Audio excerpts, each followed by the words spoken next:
Welcome back to the channel. So last time we finished up the steam chest, got that mounted. So the next thing we need to work on is the valve.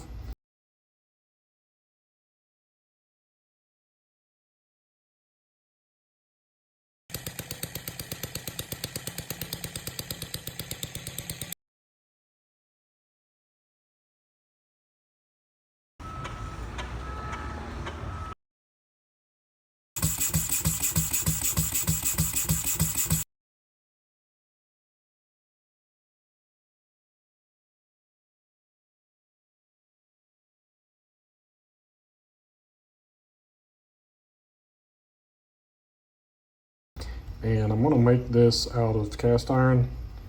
No, I wrote brass there. Originally I was gonna make it out of brass, but since I decided to make this back plate here out of brass, typically it's a good idea to not have similar materials that are going to be sliding against each other. There's less chance of it galling. So since I did end up making this out of brass, I'm going to make the valve out of cast iron, since that valve will be sliding back and forth on this plate. So I've got just a random chunk of cast iron here that we're going to start with. So I'll get this laid out, and we'll get a piece cut out on the bandsaw, and then get it squared up in the lathe with the milling attachment, and then it gets some slots machined into it, and then the bottom here gets relieved and gets a pocket machined out of it. So we'll get this cut out and start machining it.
Okay, so I got the steam valve finished up. It is extremely tiny. So there's a pocket in the bottom, then there's 2 slots here. So our nut will go in one slot, and our valve rod will thread into that nut through the other direction, and this will sit in the steam chest and go back and forth. And then the pocket here will cover and uncover the ports. This is all done with a 1/16 end mill. Gotta go really slow, even on cast iron. If it catches, it's easy to break. And this was so fun to make that I actually made it twice. So it went good the first time. I cut these slots first, and it wasn't a machining error, it was actually a clamping error. So when I went to clamp it in the vise jaws like this to machine this pocket, because I machined these slots first, when I clamped it down, my vise, I didn't have it in far enough in the vise jaws, so it actually collapsed this section here, and then it put a little bit of a crack in it. I don't know if you're going to be able to see it.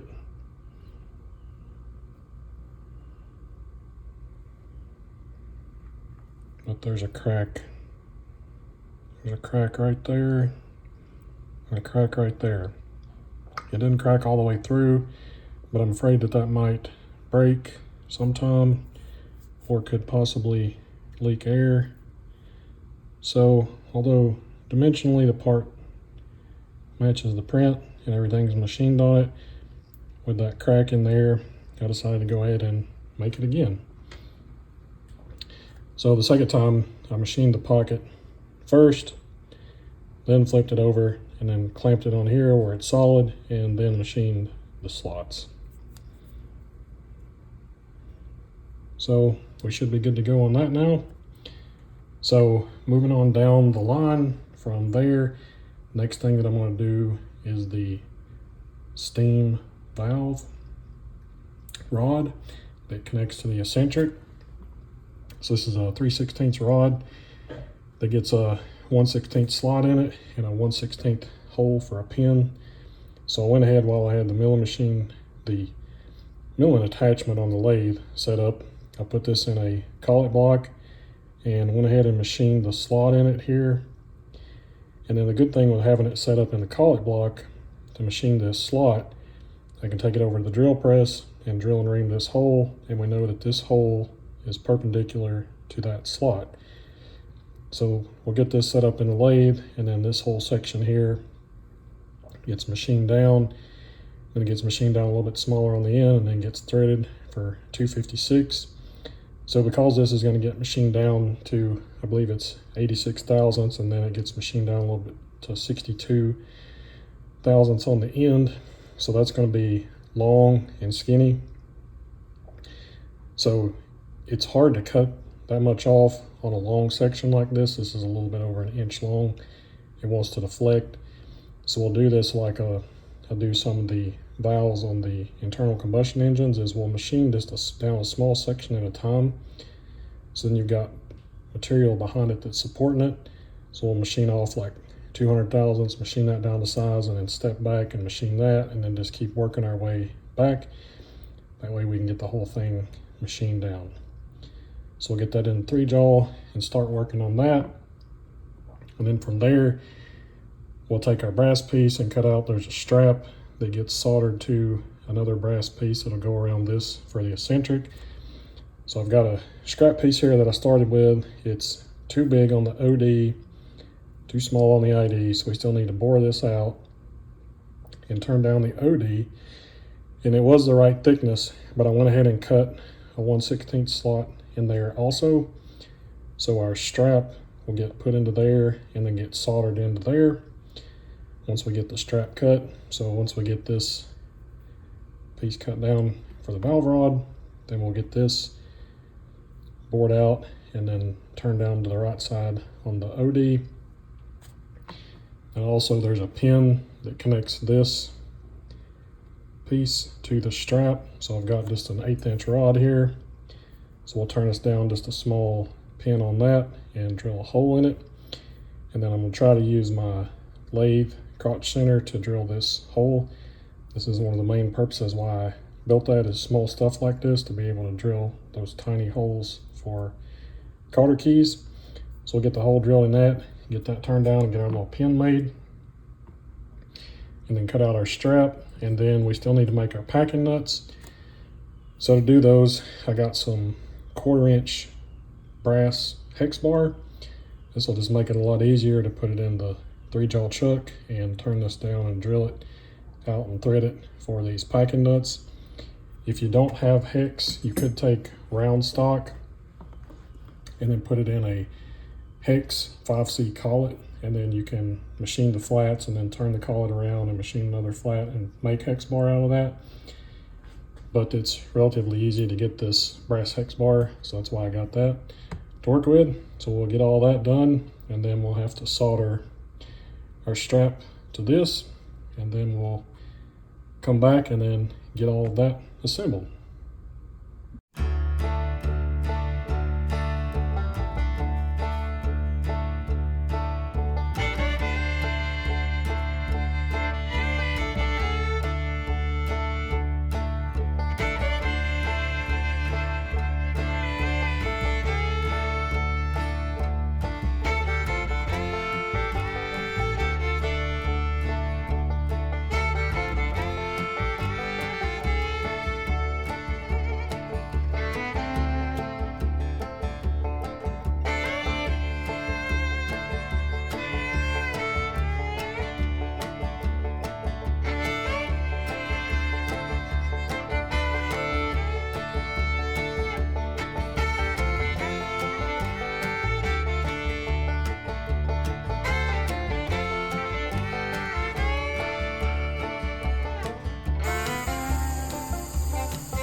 Okay, so I finished up the valve rod.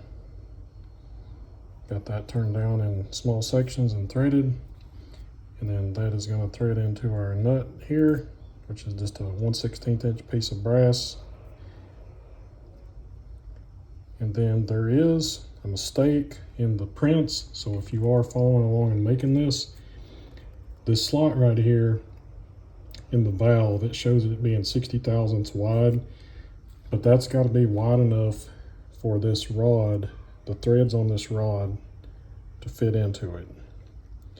So this slot going this direction needs to be at least 86 thousandths wide so that these threads can go into there. And you can see how the nut goes into there.